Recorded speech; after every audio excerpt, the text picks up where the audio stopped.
لیکن ہمارا یہ بھی ایمان ہے، ہمارا تو یہ ایمان ہے، ہم یہ کہتے ہیں کہ دونوں بزرگ ضرور ہیں لیکن دونوں غلطی کر سکتے ہیں۔ اگر جو ہے غلطی کا امکان نہیں ہے، آمنہ کا لال غلطی نہیں کر سکتا، عرش والے نے دونوں کی پیروی کا ہمیں حکم نہیں دیا۔ ہم یہ کہتے ہیں آؤ اختلافات کے خاتمے کا ایک ہی طریقہ ہے، فَإِن تَنَازَعْتُمْ فِي شَيْءٍ فَرُدُّوهُ إِلَى اللَّهِ وَالرَّسُولِ۔ اس میں کیا قباحت ہے؟ ہم تو ڈنکے کی چوٹ لوگوں کو یہ دعوت دیتے ہیں کہ لوگوں اختلافات کو مٹانا چاہتے ہو، اس کا ایک ہی حل ہے کہ اپنے جو ہے بزرگوں کی باتوں کو چھوڑ کر، اپنے ائمہ کی باتوں کو چھوڑ کر، اپنی جماعت کی باتوں کو چھوڑ کر اور جو ہے تمام تر باتوں کو چھوڑ کر جو ہے آؤ اللہ اور اس کے رسول کی طرف جو ہے اپنے اختلافات کو لے کر آؤ، اپنے مسائل کو لے کر آؤ۔ اسی سے ہی فرقہ واریت کا خاتمہ ممکن ہے، اسی سے ہی جو ہے اختلافات ختم ہو سکتے ہیں، اسی سے جو ہے مسلمانوں کے دلوں کی ایک دوسرے سے جو ہے قدورتیں، ایک دوسرے سے عداوتیں، بغض اور عناد اسی سے ہی ختم ہو سکتی ہیں کہ جب ہم اپنا فیصل اللہ کے قرآن کو مان لیں، محمد رسول اللہ صلی اللہ علیہ وسلم کے فرمان کو جو ہے اپنا فیصل مان لے۔ اور یہ بات ہم جو ہے ڈنکے کی چوٹ یہ کہتے ہیں کہ کہنے والا کتنا ہی بڑا آدمی کیوں نہ ہو، کہنے والے جو ہے کتنا ہی بڑا کیوں نہ ہو، اگر اس کی بات قرآن کے خلاف اگر کوئی بات کہتا ہے، محمد الرسول اللہ صلی اللہ علیہ وسلم کے خلاف کوئی بات کہتا ہے، وہ جھوٹا ہے۔ مولوی بھی جھوٹ بول سکتا ہے لیکن ہمارا ایمان ہے جو ہے محمد الرسول اللہ صلی اللہ علیہ وسلم جو ہے جھوٹ نہیں بول سکتے۔ اللہ رب العزت نے ان کے بارے میں کہا کہ وما ينطق عن الهوى ان هو الا وحی یوحا، اللہ رب العزت نے ان کے زبان کی یہ بات گواہی دی ہے۔ اور اگر جو ہے اس کائنات کے اندر آج بات کی جاتی ہے کہ جو ہے اس کائنات میں نظام آج ہمارے اوپر جو نظام مسلط جو ہے کافرانہ نظام ہم پر مسلط ہے، ہم چاہتے ہیں کہ اس کا خاتمہ ہو، ہم چاہتے ہیں کہ اس کا خاتمہ ہو، اسلام کا اسلامی نظام قائم ہو، تو پھر سوال ابھرتا ہے کہ یہ اس کا سبب آج اگر اسلام پوری دنیا پر نافذ نہیں ہے، اس کی بھی سب سے بڑی وجہ یہی ہے، یہ فرقہ بندیاں، یہ گروہ بندیاں، یہ اپنے بزرگوں کے نام کو اونچا رکھنے کی خواہشیں، لوگوں جو ہے بزرگوں کی بات کرتے ہیں۔ آؤ ہم کہتے ہیں کہ ان سب بزرگوں کو اس بزرگ کے نام پر چھوڑ دو جس کی بزرگی کا ذکر آسمان والے نے اپنے قرآن کے اندر کیا ہے کہ وَرَفَعْنَا لَكَ ذِكْرَكَ، جو ہے اللہ رب العزت ایسے قرآن کی آیات کو ہم پڑھ کر لوگوں سے پوچھنا چاہتے ہیں کہ اللہ نے تمہارے بزرگوں کا کہاں ذکر کیا ہے، اور تیرے بزرگ کا نام کہاں، جن کی آج ہمیں جن لوگوں کی جو لوگ آج ہمیں جن کی طرف بلاتے ہیں، جن کی طرف آج ہمیں جس جو ہے مسلک کی طرف دعوت دی جاتی ہے، آج جس امام کی دعوت ہمیں دی جاتی ہے، ایسے لوگوں سے ہم پوچھتے ہیں کہ تمہارے بزرگ کا جو ہے نام نہ ہم نے صدیق کے زمانے میں پایا، نہ فاروق کے زمانے میں پایا، نہ ذوالنورین کے زمانے میں پایا، نہ علی حیدر کرار کے زمانے میں پایا۔ اسلام اس لیے نافذ ہو گیا کہ ان کے ہاں بزرگوں کی ہر بات کو سچ کہنے کا رواج نہ تھا، ڈنکے کی چوٹ یہ بات کہتے ہیں تم نے یہ بات کہی، تمہاری یہ بات قرآن و سنت کے خلاف ہے، نہیں مانتے، اس کو ترک کر دو، اس کو نافذ کر دو جو رب کے قرآن میں ہے، محمد رسول اللہ صلی اللہ علیہ وسلم کے فرمان کے مطابق ہے۔ اس کے کئی جو ہے آپ کے سامنے واقعات ہیں، حضرت جو ہے عمر بن خطاب رضی اللہ تعالی عنہ کی زندگی کا واقعہ کہ جب انہوں نے بھی جو ہے ایک پاگل جو ہے لونڈی کو زنا کی حد جاری کر دی، حضرت علی رضی اللہ تعالی عنہ نے جو ہے اتنے وقت کے خلیفہ ضرور ہیں حضرت عمر بن خطاب رضی اللہ تعالی عنہ، لیکن جو ہے خلافت چاہے حضرت عمر بن خطاب کی کیوں نہ ہو، خلافت چاہے جو ہے حضرت ابوبکر صدیق کی کیوں نہ ہو، خلافت چاہے حضرت عثمان غنی رضی اللہ تعالی عنہ کی کیوں نہ ہو، ان تمام کی جو ہے اختلافات ان تمام کی خلافت کیوں نہ قائم ہو، لیکن اس وقت بھی اگر بات کی جاتی تھی تو جو ہے حضرت ابوبکر صدیق کی نہیں، حضرت عمر بن خطاب رضی اللہ تعالی عنہ کی نہیں، اس وقت اگر بات کی جاتی تھی رب کے قرآن کی جاتی تھی، محمد الرسول اللہ صلی اللہ علیہ وسلم کے فرمان کی جاتی تھی۔ اور ہم کہتے ہیں اسی وجہ سے ورنہ اگر نہ جو ہے دیگر باتیں ہوتی تو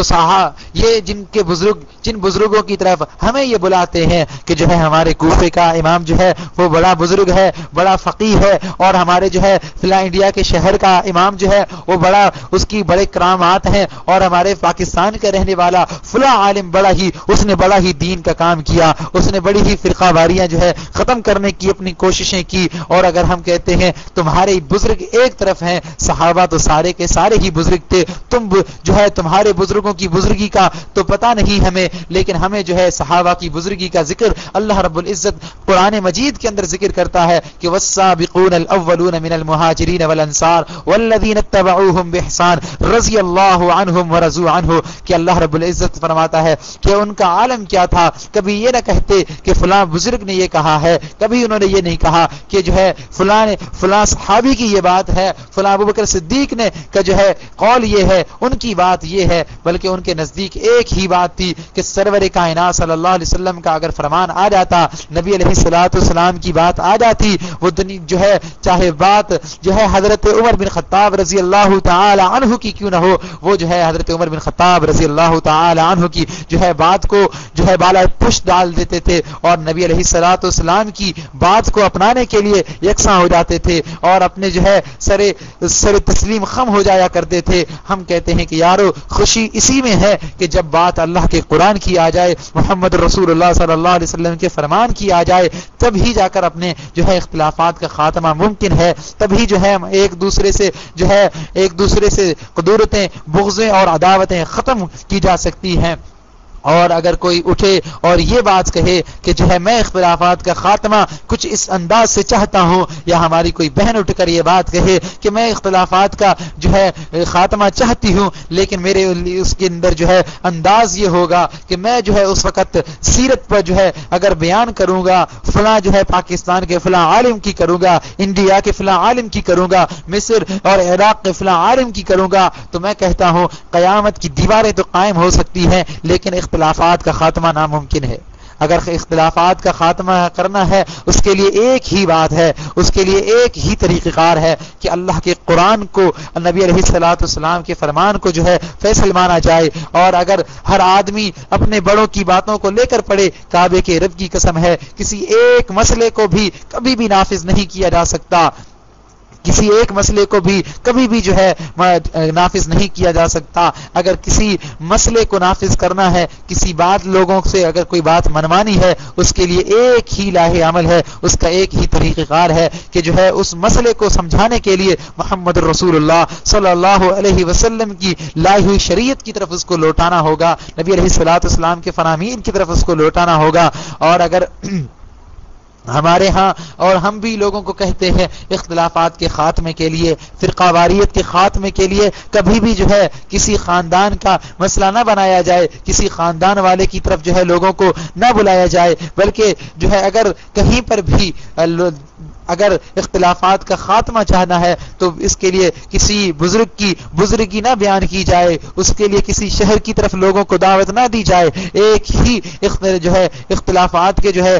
اختلافات کا خاتمہ چاہتے ہیں، اس کا یہی بہترین حل ہے، جس جو ہے حل کو لے کر ابو بکر صدیق رضی اللہ تعالی عنہ جو ہے ایک عام انسان تھے، اللہ نے اس کو صدیق کے لقب سے نوازا۔ اختلافات کو اگر کا خاتمہ چاہتے ہیں، فرقہ واریت خاتمہ چاہتے ہیں، اس کے لیے جو ماحول قائم کرنا ہوگا وہی ماحول قائم کرنا ہوگا جو صحابہ کرام کے اندر جو ہے قائم تھا، جو نبی علیہ الصلوۃ والسلام کی اور اللہ کے قرآن کی بات آ جانے کے بعد وہ کسی خلیفہ کے آرڈننس کو بھی قبول کرنے کو تیار نہیں ہوا کرتے تھے۔ اگر حضرت عمر بن خطاب رضی اللہ تعالی عنہ ایک آرڈننس جاری کر دیتے ہیں، ان کا ایک جو ہے آرڈننس جاری ہو گیا کہ جو ہے آج کے بعد عورتوں کو حق مہر جو ہے ایک حد مقرر کی جاتی ہے، اسی مجلس کے اندر جہاں پر جو ہے یہ آرڈننس جاری ہوتا ہے، ایک عورت کھڑی ہوتی ہے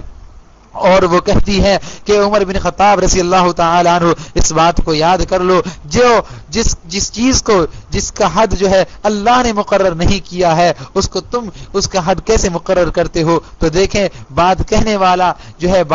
والا کون ہے؟ حضرت عمر بن خطاب رضی اللہ تعالی عنہ ہے۔ کتنا اچھا اور کتنا بہترین ماحول قائم ہے، کتنی بہترین ماحول کے اندر جو ہے انہوں نے یقینی بات ہے انہوں نے قرآن کو پڑھا تھا، اور اللہ رب العزت نے ہمیں حکم دیا ہے کہ واعتصموا بحبل اللہ جمیعا ولا تفرقوا، سب مل کر اکٹھے ہو کر اللہ کی رسی کو مضبوطی سے تھام لو۔ آؤ ہم جو ہے اپنی اس یہاں سے پوری دنیا کو یہی دعوت دینا چاہتے ہیں کہ آؤ اتحاد کر لو، ہم اتحاد کے لیے تیار ہیں، آؤ اتفاق کر لو، اتفاق کرنے کے لیے تیار ہیں،